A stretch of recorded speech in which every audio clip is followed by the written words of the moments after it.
அனைவருக்கும் வணக்கம். இன்னைக்கான ஆன்மீக பதிவில் நம்ம பார்க்க போகிற ரொம்ப ரொம்ப முக்கியமான ஒரு பயனுள்ள தகவல் என்ன அப்படின்னு பார்த்தீங்கன்னா, அமாவாசை வழிபாடை பற்றி தான் பார்க்க போகிறோம். மாதம் மாதம் அமாவாசை வந்தாலும் ஒவ்வொரு மாதத்துக்கும் பார்க்கும் பொழுது ஒவ்வொரு மகத்துவமும் ஒரு சிறப்பும் கொண்டிருக்கிறது அப்படின்னே சொல்லலாம். வருகின்ற அமாவாசை நாளில் பார்க்கும் பொழுது நாம் எப்படி நம்மளுடைய முன்னோர்களை வழிபடுறோமோ அதில் எவ்வித மாற்றமும் இருக்காது.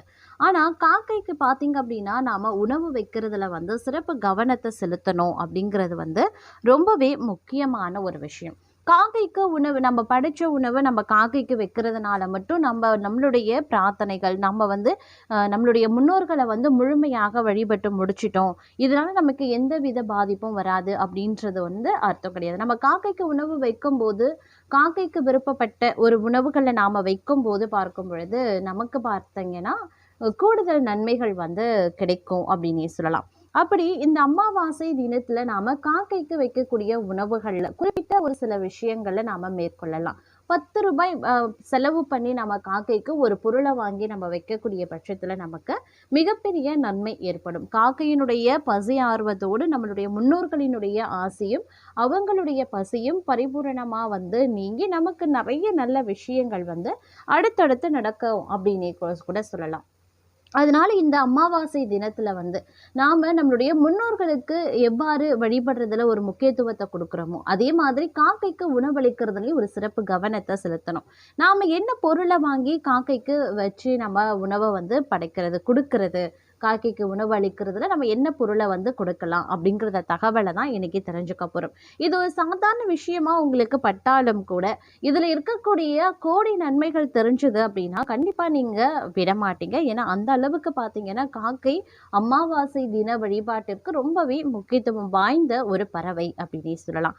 சரிங்க, இந்த வீடியோவில் நாம் அமாவாசை நாளில் காக்கைக்கு வைக்கக்கூடிய உணவில் நம்ம என்ன மாற்றத்தை செய்யலாம், நம்ம எந்த உணவு வைக்கும்போது நாம் அதுக்கு நம்மளுடைய பலன்களை முழுமையாக நம்மளால் அடைய முடியும் அப்படிங்கிற தகவலை தான் நீங்கள் தெரிஞ்சுக்க போகிறீங்க. ஸோ வீடியோவை ஸ்கிப் பண்ணாமல் கடைசி வரைக்கும் பாருங்கள். வீடியோக்குள்ளே போகிறதுக்கு முன்னாடி இது வரைக்கும் நீங்கள் நம்ம சேனலை சப்ஸ்கிரைப் பண்ணலை அப்படின்னா உடனே சப்ஸ்கிரைப் பண்ணிக்கோங்க. அப்படியே பக்கத்தில் இருக்கக்கூடிய நோட்டிஃபிகேஷனுக்கான பெல் பட்டனையும் ப்ரெஸ் பண்ணிக்கோங்க. சரி நேயர்களே, வாங்க வீடியோக்குள்ள போகலாம். மகாலய அமாவாசை என்றில்லை, அந்த எந்த ஒரு அமாவாசையா இருந்தாலும் நாம வைக்கக்கூடிய உணவை காகம் எடுக்கிறதா அப்படிங்கிறத கண்காணிக்க வேண்டியது அவசியமா அப்படிங்கிற ஒரு கேள்வி பலருக்கும் இருக்கும். தன்னுடைய தாய் தந்தையர் மனைவி தாத்தா பாட்டி உள்ளிட்டோரின் திதி தெரியாமலும் திதி கொடுக்கறதனுடைய பலன் தெரியாமலும் திதியே கொடுக்காமலும் இருப்பாங்க. இதனால் அவங்களுக்கு பித்திரு தோஷம் ஏற்பட்டு அவர்களுடைய வீட்டில் எந்த நல்ல காரியமும் நடக்காம கஷ்டத்திற்கு மேல கஷ்டம் ஏற்படுவதுண்டு. இதனால் அவங்க எல்லாருமே மகாலய அமாவாசை அன்று தர்ப்பணம் திதி கொடுத்தா முன்னோர்களினுடைய ஆசையும் அருளும் கிடைக்கும் அப்படின்னு சொல்லுவாங்க. அதிலும் 7 ஜென்மத்து முன்னோர்கள் ஒன்று சேர அந்த குடும்பத்தினரை வாழ்த்துவார்களாம். இந்த மகாலயபட்சம் அப்படிங்கிறதுல பார்க்கும் பொழுது 15 நாட்கள் இருக்கும் அப்படின்னே சொல்லலாம். இந்த நாளில் பலரும் பார்த்தீங்கன்னா வெங்காயம் பூண்டு உப்பு உள்ளிட்டவைகளை சேர்க்காம சமைத்து சாப்பிடுவாங்க.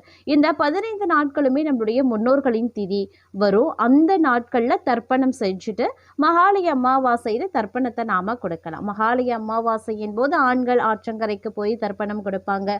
அவர்கள் போய் விட்டு வருவதற்குள்ள பெண்கள் வீட்டில் உணவை சமைச்சு வச்சிருப்பாங்க. அதுக்கப்புறம் பூஜை அறையில் அவங்க குடும்ப வழக்கப்படி 5 வாழை இலைகள், பாயாசம், வடை, வாழைக்காய், உருளைக்கிழங்கு, முருங்கைக்கீரை, முருங்கைக்காய் சாம்பார், அப்பளம் அப்படின்னு வச்சு தீபாராதனை வைத்து நாம வழிபாடு செய்வோம்.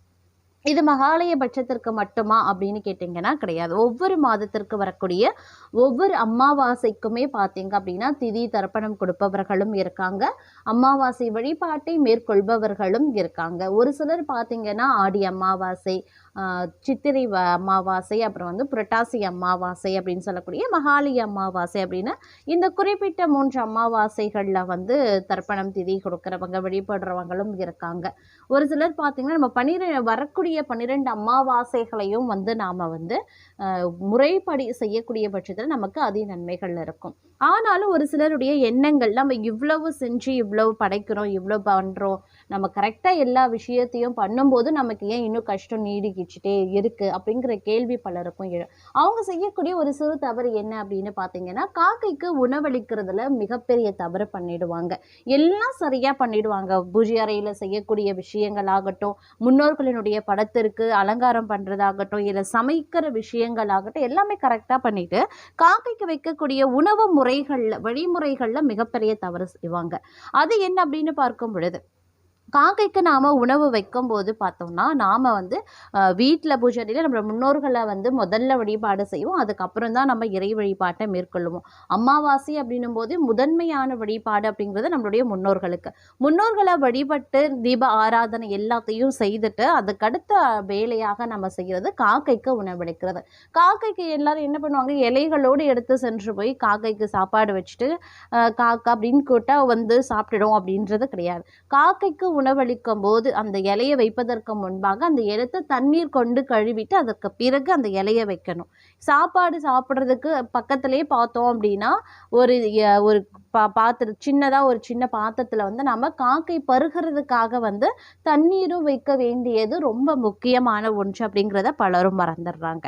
அதே நேரம் பார்த்தீங்கன்னா, காக்கைக்கு உணவளிக்கிற முறையே இதுதான். நம்ம இலையோடு தண்ணீரும் சேர்த்து வைக்கும் போதுதான் நமக்கு அதற்கான முழு பலனும் இருக்கிறது. அதே மாதிரி ஒரு சிலர் பார்த்தீங்கன்னா, நம்ம காக்கைக்கு உணவு வச்சுட்டோம், நாம மட்டும் வந்து நம்மளுடைய காக்கைக்கு உணவு வச்சாச்சு, அந்த சடங்கு முடிஞ்சிருச்சு, அடுத்து நாம உணவு சாப்பிட வேண்டியதுதான், படைச்ச இலையை வச்சு நம்ம சாப்பிட வேண்டியதுதான் அப்படின்னு பலரும் நினைச்சுக்கிறாங்க. ஆனா அது கிடையாது. காக்கை உணவை உண்டதற்கு பிறகுதான் நாம நம்மளுடைய சாப்பாட்டிலேயே கை வைக்கணும். அதற்கு முன்பாக நாம உணவு அருந்தக்கூடாது. இது பார்த்தீங்கன்னா மிகப்பெரிய தவறாகவே பார்க்கப்படுகிறது அப்படின்னே சொல்லலாம். அதே மாதிரி நாம காக்கைக்கு வந்து நாம படையலிட்டு வைக்கக்கூடிய சாப்பாடு வைக்கிறது ஒரு புறம் இருந்தாலும், காக்கைக்கு நாம சில விருப்பமான உணவுகளை வந்து வைக்கிறது இன்னும் கூடுதல் சிறப்புக்குரியது அப்படின்னு சொல்லலாம். அதிலும் பார்த்தீங்கன்னா குறிப்பிட்ட ஒரு பொருள் அப்படின்னு சொல்வதுண்டு. அதாவது பொறி இனிப்பு பொறி அப்படின்னு சொல்லுவாங்க. அந்த இனிப்பு பொறி பார்த்தீங்க அப்படின்னா காக்கைக்கு வைக்கிறது ரொம்ப ரொம்ப நல்லதுங்க. அது பார்த்தீங்கன்னா காக்கைக்கு ரொம்பவும் மிகவும் பிடித்த ஒரு உணவு பண்டங்கள்ல ஒன்று. இது காக்கை மனதார சாப்பிடும் பொழுது நம்மளுடைய முன்னோர்களுடைய மனம் குளிர செய்யும். நம்மளுடைய முன்னோர்களுடைய பரிபூரண அருள் நமக்கு கிடைக்கும். அவங்க வயிறார சாப்பிட்டதற்குண்டான பலன் வந்து பார்த்தீங்கன்னா, இந்த காக்கைக்கு வைக்கக்கூடிய அந்த ₹10 மதிப்பிருக்கக்கூடிய ஒரு இனிப்பு பொறி. நாம வந்து காக்கைக்கு வந்து படைக்கும்போது அந்த இனிப்பு பொரியும் நம்ம சேர்த்து வச்சு நம்ம காக்கைக்கு உணவளிக்கும் போது பார்த்தீங்கன்னா, நமக்கு அதி நன்மைகள் உடனுக்குடன் வந்து சேரும் அப்படின்னு சொல்லலாம். எப்பேற்பட்ட பிரச்சனைகளாக இருந்தாலும் சரிங்க, இந்த ஒரு விஷயத்தை வந்து நாம செய்யக்கூடிய பட்சத்தில் நமக்கு பார்க்கும் பொழுது அதி நன்மைகள் வந்து உருவாகும்.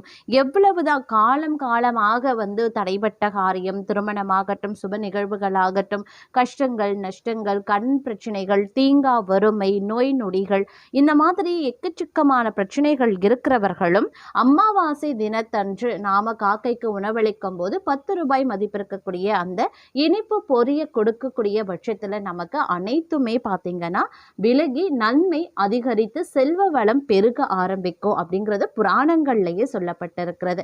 அப்படிங்கிற ஒரு அருமையான ஆன்மீக தகவலை சொல்லிட்டு இன்றைக்கான பதிவை நாம நிறைவு செய்து கொள்ளலாம்.